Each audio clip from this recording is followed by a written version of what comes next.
Sa photo a souvent fait la une, sa voix est celle du message de revendication des attentats du 13 novembre. Son nom apparaissait dans de nombreuses affaires terroristes ces dernières années.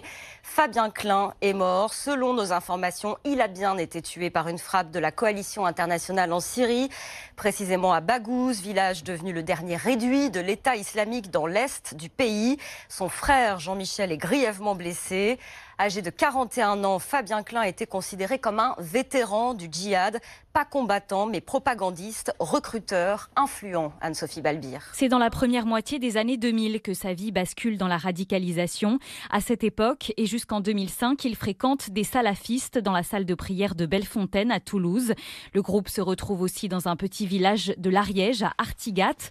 Fabien Klein devient un personnage central qui a un ascendant intellectuel sur les autres, notamment sur les frères Mera. Influence également sur sa famille, selon Amélie Chély de l'Observatoire des radicalisations. Le plus charismatique de tous, c'est Fabien Klein. Il a toujours eu cette réputation-là. Et effectivement, c'est lui qui aurait eu le plus d'influence sur le reste de la famille. Les autres auraient été plus suiveurs. Après, ça ne veut pas dire qu'ils sont totalement déresponsabilisés et qu'ils n'ont absolument rien comme rôle à tenir dans cette affaire-là. Mais Fabien est vraiment considéré comme le meneur avec son 1,88 m et ses 100 kg.